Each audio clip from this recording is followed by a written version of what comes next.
A obra de Deus, ela é maravilhosa. E nós temos que abraçar isso. Nós temos que nos unir a Deus pela fé e crer que quando a gente se une a Ele, então nós estaremos fazendo parte da obra de Deus. Deus tem o Senhor Jesus, Deus tem o Espírito Santo, Deus tem anjos, arcanjos, querubins e serafins. E o que a maioria dos seres humanos acham é que Deus não colocou eles para fazerem parte da obra dele, mas só alguns. Não, a obra toda é de Deus. Se nós somos filhos de Deus, se Deus colocou anjos, arcanjos, querubins, serafins, colocou também o homem para que todos adorem a Ele. Agora o desafio para adorar a Deus, com quem que está? Está conosco. O maior desafio é para nós adorarmos a Deus no meio de tantas situações que nos rodeiam, que permeiam a nossa vida, que estão perto de nós.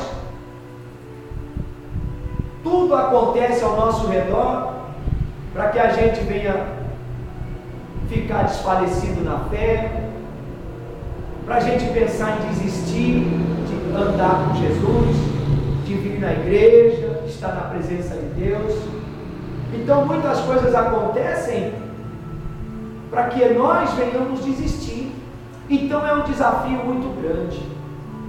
E Deus, Ele deixa na palavra dele, Ele fala que tem um galardão. Então é algo muito importante para nós vencermos aqui. Vencemos. Todo dia temos desafios.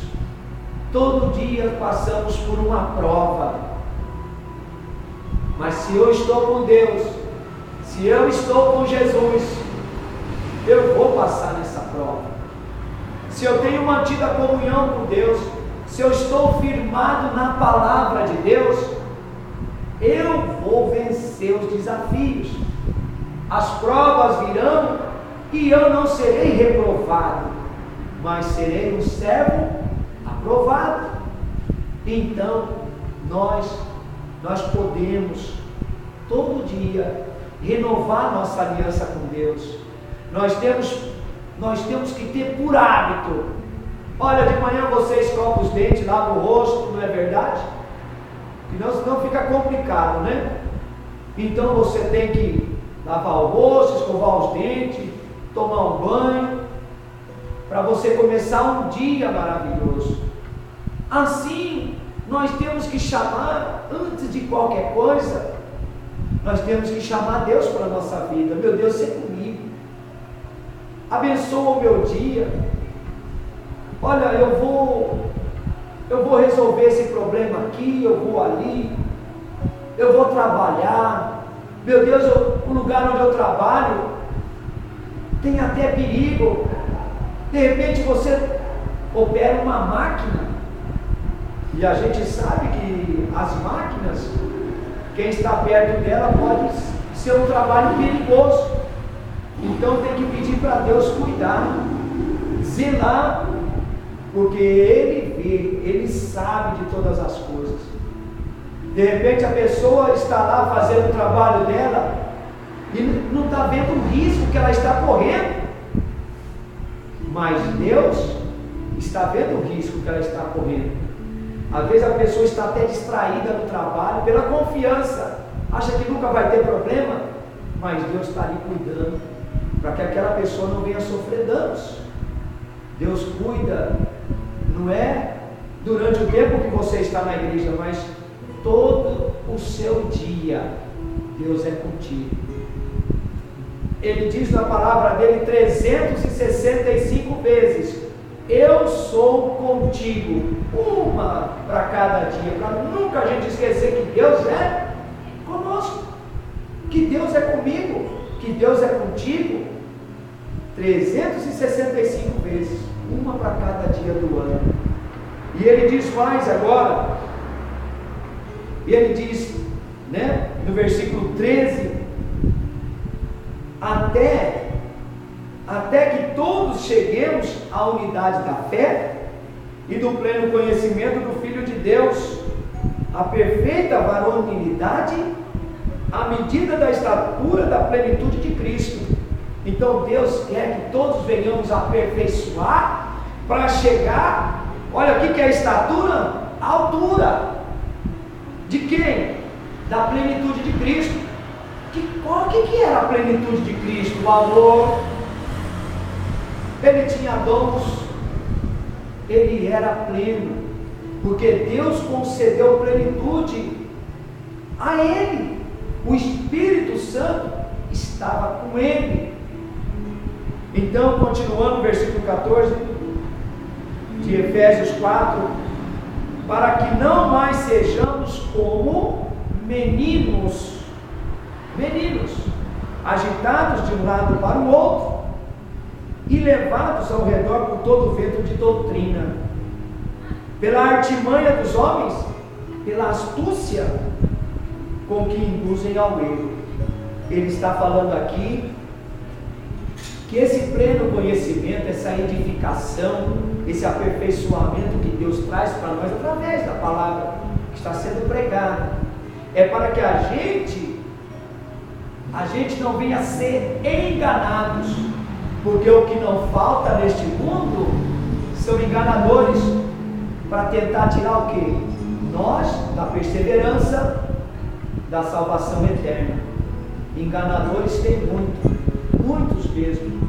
Então, e eles agem com artimanha, quer dizer, com grande poder de engano, uma astúcia para enganar, que faz a pessoa sentir que aquele é o próprio Senhor Jesus. Não tem?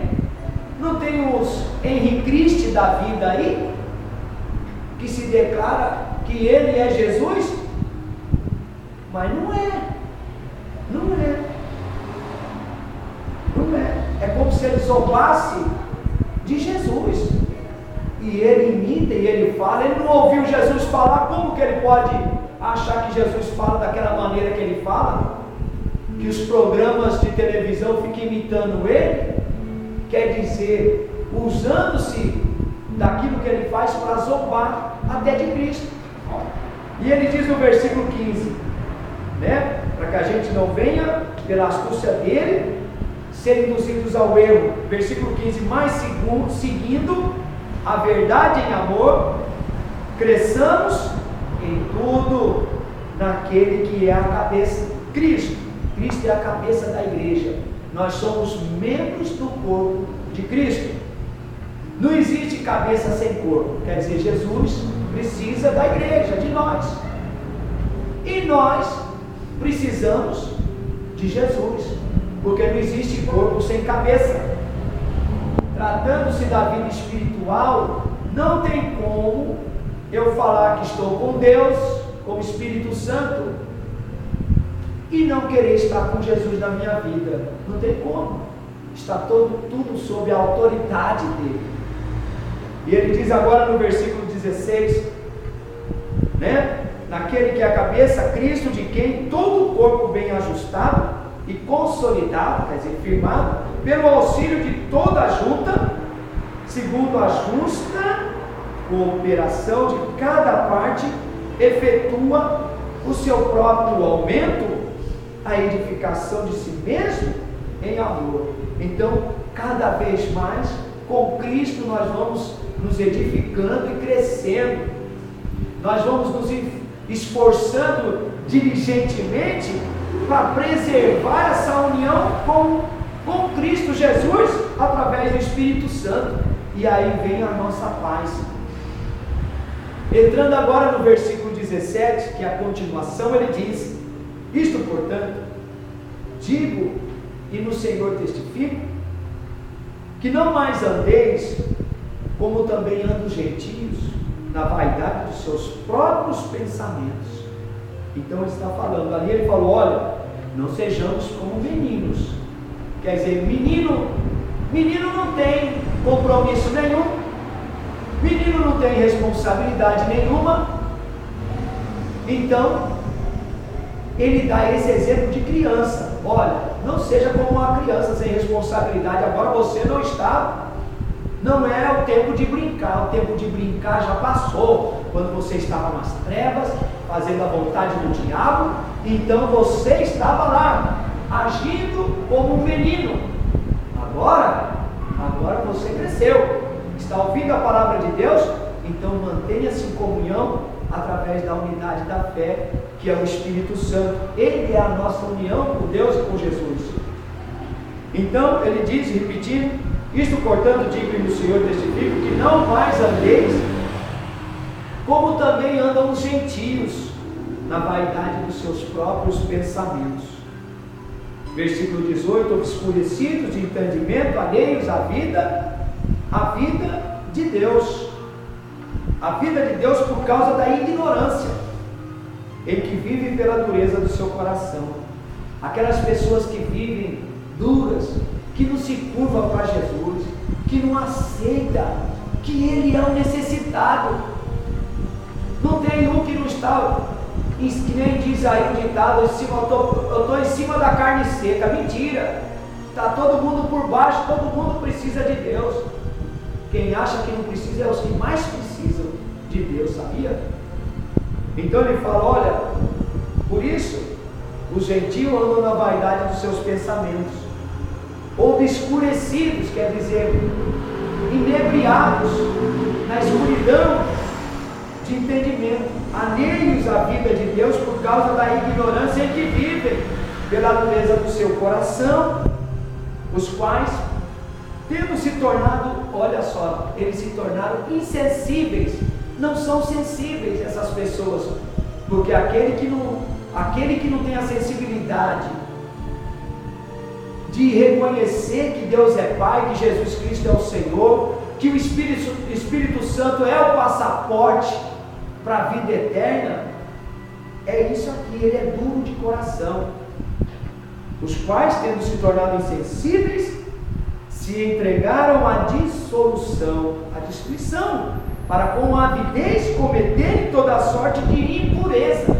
Quer dizer, vivem da imundícia, gostam de viver se envolvendo com coisas imundas. É como o porco. O porco gosta da lama. Se você der um banho em um porco, ele vai lá, a primeira lama que ele vê, ele vai lá e mergulha na lama de novo, porque é dele aquilo, ele não quer tirar. Então, assim são aqueles que não aceitam Jesus, não aceitam Deus, não querem a presença do Espírito Santo na sua vida. Então, mas ele diz, versículo 20 agora: mas não foi assim que aprendeste a Cristo, se é que de fato tendes ouvido e nele fostes instruídos, segundo é a verdade em Jesus, no sentido de que, quanto ao trato passado, vos despojeis do velho homem.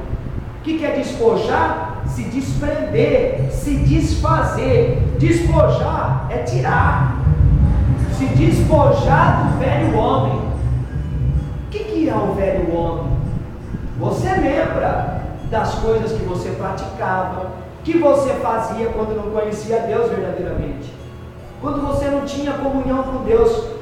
Quando a pessoa não tem comunhão com Deus, mesmo que ela fale: eu amo a Deus, eu amo Jesus, mas ela gosta de andar na imundícia, nas coisas erradas, nas situações dessa vida, na realidade, ela só conheceu Deus, mas ela não teve um encontro com Deus para viver em comunhão com Ele.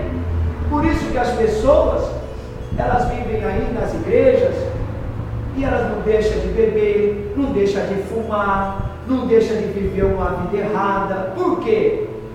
Porque eles não tiveram um verdadeiro encontro com Deus, a ponto de querer se despojar daquela velha criatura.